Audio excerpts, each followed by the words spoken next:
Carl Douglas was part of Simpson's Dream Team defense in the 1995 trial for the murder of Nicole Simpson and Ron Goldman. He is currently a partner at Douglas Hicks Law Firm, specializing in civil rights cases. Mr. Douglas, thank you so much for being here with us. In 2013, Mr. Simpson was paroled on 7 of 12 charges. He served another 4 years for the remaining counts. What do you make of the panel's decision today? I think, Don, that it's the proper decision, clearly, particularly when you consider that they granted him parole in 2013, and for the last 4 years, he's been a model prisoner. He's taken part in prison programs, taken classes, he's learning to work a computer, and he hasn't had any write-ups since that time. The commissioners use a criteria where they go through a checklist of objective factors: his age, the age at the crime time, whether or not there had been any other write-ups, whether or not he had an alcohol or drug abuse problem. And by those criteria, I was very confident that they were going to be able to grant his release. And I was so glad that they said on the record that they weren't supposed to factor in either the conviction either the acquittal in 1995 or the jury verdict that came years later. He was originally sentenced to 9 to 33 years for the robbery. Do you agree with the sentiment that it was payback for his 1995 acquittal? I think there was a connection for a couple of reasons. One, because the judge held the jury out 13 years to the day when we got our not guilty verdict in Los Angeles.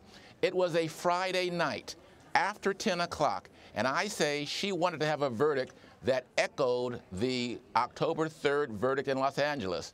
Also, there were 12 different charges that he was convicted of, and she calculated that time to equal 33 years. That is echoing the $33.5 million that were ruled against him in the civil trial. Don, this was a case, given that he had no prior record, that should have been sentenced maybe 2 or 3 years at the maximum. But for him to be given a sentence and to serve 9 years in jail, in my mind, was an abomination. What do you think it is about O.J. Simpson that continues to fascinate America? I mean, there are parole hearings every day, and yet this was televised.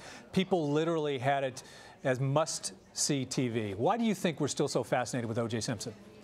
Well, Don, I think there's really a perfect storm of factors. One, it was a murder mystery, and there probably are more crime drama shows and more crime drama related networks than any other type of show. Second, we've always, as Americans, had a fascination with celebrity and pop culture.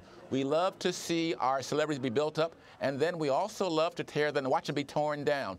It's like watching driving past an accident or a train wreck. People want to see that. And third, I have to believe that the energizer in this matter has to be race.